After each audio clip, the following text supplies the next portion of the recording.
יום כיפור מסתיימת, אבל תם ולא נשלם. במדינת ישראל אווירת נחיים, בית קברות. למה זה היה צריך לקרות? שנים רבות נמנענו מלהגיד את מה שאני אומר לכם עכשיו.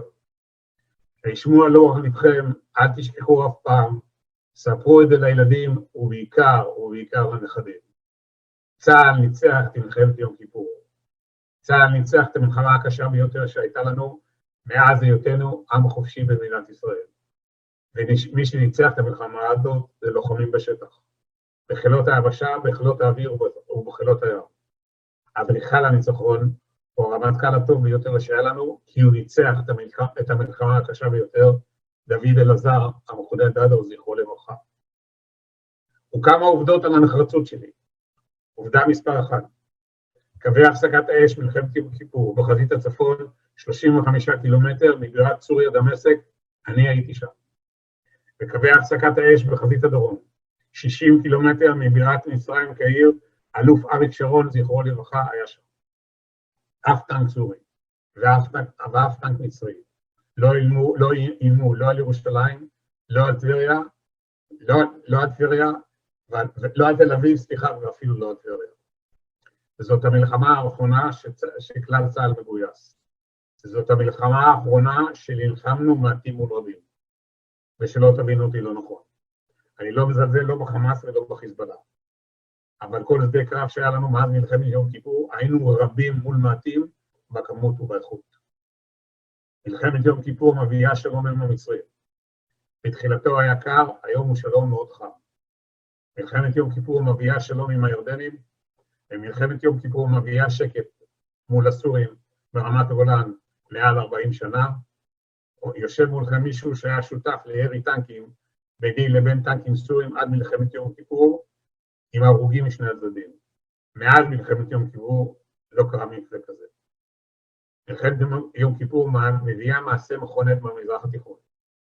נשיא מצרים אז אנואר סאדאת מגיע לכנסת ישראל לנאום של שלום. ומעל במת הכנסת הוא אומר no more war. לא יותר מלחמה.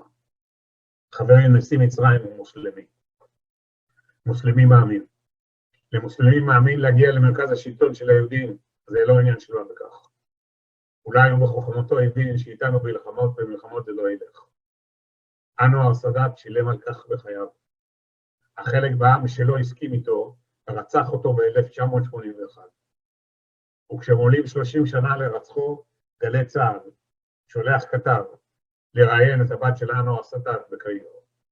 והבת של אנואר סאדאת אומרת לכתב גלי צה"ל, אבא שלי, העריץ את ראש הממשלה הראשון שלכם, את דוד בן גוריון, על המנהיגותו ועל זה שירד לנגב לגור בצריף בצנעה.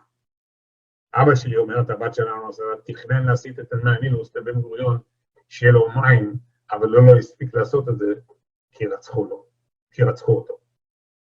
זה הצד של הניצחון. מול זה המחיר. קשה מנשוא. מדינת ישראל מאבדת במלחמת יום כיפור 2,673 הרוגים, 11,000 פצועים, 7,064 נכים, 301 שבויים, ו11 נעדרים עד היום. מחיר יקר שיכולנו לא לשלם אותו. האם יכולנו למנוע את המלחמה הזאת? שאלה שאני שואל תמיד בסוף ההרצאה. חלק מהתשובה בשקף הזה. המלך חוסיין ב-25 לספטמבר 1973 פוגש את הגברת גולדה מאיר במשרדי המוסד בתל אביב, ואומר לה, גברתי ראש הממשלה, הולכים לתקוף אתכם, והיא מספרת את זה למשה דיין, שר הביטחון, אומר לה, משה דיין, אין לך מה לדאוג, הכל בשליטה. דוד אלעזר, המכונה דדו, ביום שבת, ב-4 בבוקר, מבין שהולכת להיות מלחמה, מרים טלפון לשר הביטחון, מבקש ממנו רשות לגייס מילואים, אומר לו שר הביטחון, אין צורך. דדו עוקף את דיין ופונה לגולדה, וגולדה מחשש מפני דיין, נותן את דדו לגייס גיוס מזערי. ואתם יודעים מה היה ההבדל בין שר הביטחון לבין דדו תוך כדי מלחמה? אני אספר לכם. שר הביטחון של מדינת ישראל, תוך כדי מלחמה, קבל עם ועולם, אומר משפט שלי קשה לומר אותו, הוא אמר, אנחנו לפני חורבן בית שלישי. זה מה שאומר שר הביטחון של מדינת ישראל תוך כדי מלחמה. אנחנו לפני חורבן בית שלישי.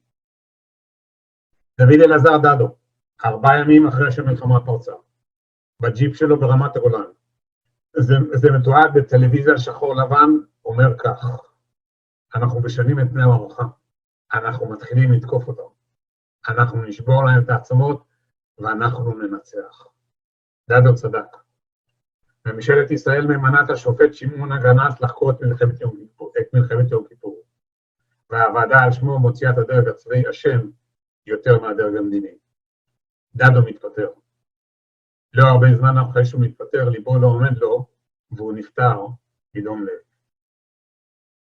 עד כאן הסיפור. 4 אמירות יש לי לסיכום. אמירה מספר 1. מלחמת יום כיפור, אוקטובר 1973. פורצת ביום כיפור, זה המזל שלנו. כי לקרוא לעם ש-75% מעוצמתו, זה צבא מילואים ביום כיפור, זה הכי קל. אנחנו או בבית או בבית כנסת, והכבישים ריקים. אם זה היה קורה שבוע לפני, או שבוע אחרי, שהכבישים מלאים וצריך להחזיר את המשפחות הביתה, היינו מאבדים הרבה נפגעים נוספים, גם כך היה לנו יותר מדי. כך שהסורים והמצרים עשו את הכל נכון, הם רק טעו למזלנו בבחירת היום. הנקודה השנייה, בתחילת ההרצאה שמתי לכם את השקף הזה. אין לי כוונה לקרוא אותו פעם נוספת. יש לי רק כוונה לומר לכם, אני לא היחיד. היו רבים כמוני ויותר ממני, שזכו במלחמה הזאת ביטור המופת, ביטור העוז וביטור הגבורה, כי לא הייתה לנו ברירה. אני במקרה נותן לכם את ההרצאה היום, כאן, כי הזמנתם אותי. והנקודה האחרונה, אני מבקש להקדיש את ההרצאה הזאת לכלל חללי מלחמת יום כיפור. שעקצה באמת אישי לשני אנשים שמות חסרים לי. סמל ראשון אריק קסלר, זכרו לברכה, וסגן אלוף שהיה הגיס שלי וזכיתי לחיות במחיצתו רק שנה בצורה רסמית, וסגן אלוף משולם מטס, זכרו לברכה, שהיה החבר הכי טוב שלי 10 שנים. גדלנו בתפקידים מקבילים בחיל השריון, 3 שנים מתוכם היינו כשכנים בעיר באר שבע. תוך כדי מלחמה אנחנו עוברים את משולם מטס בקבורה זמנית בקיבוץ משמר הנגב. חצי שנה אחרי המלחמה, אנחנו מעבירים אותו מקבורה זמנית לקבורת קבע בעיר באר שבע, משפחתו גרה שם עד עכשיו. משולם מטס הוא סגן אלוף. לכן 6 סגני אלופים נושאים את ארונו לקבר. אני אחד מה6. ובמסע הלוויה מאחורי הראש של משולם מטס הולך אחיו ונפרד בקולו מאח שבארון. והקול של האח החי הוא העתק של הקול של האח המת, אליו אני מתגעגע. לכן ברשותכם ההרצאה הזאת מוקדשת לכלל חללי מלחמת יום כיפור, אבל קצת בהיבט אישי לשני האנשים האלה. בנקודה האחרונה, זה השקף האחרון בהרצאה שלי. כולכם מכירים אותו, זה דגל. הכי יפה בעולם. אני אוהב אותו. מאוד מאוד אוהב אותו. יש לו את הצבעים הכי יפים. כצבע השמיים וכצבע הים. אין לו לא אדום, לא שחור ולא ירוק. דגל, חברים שלי, זה לא בד. דגל זה לא ניילון שמתנוסס לעתים קרוע על תורן לבושתו של מי שנניף אותו כך. דגל זה סמל. זה הסמל שלנו. מאז מלחמת יום עצמאות על הסמל הזה שמרו כל אחד בתורו. חלקם ישנם, אבל חלקם אינם. כשאני נותן את ההרצאה הזאת לתלמידי י"א-י"ב, אני אומר להם בעוד כשנה תורכם. כשאני נותן את ההרצאה הזאת לחיילי צה"ל ולקציני צה"ל, אני אומר להם, היום תורכם. ובקשה קטנה לי לכם, קחו את הדגל הסמל הזה ושמרו עליו, אבל שמרו עליו היטב. כי מפה לדגל הסמל הזה הלכה לנו המדינה. ואין לי ארץ אחרת, חברים, זה לא שיר. תודה לכם על ההקשבה.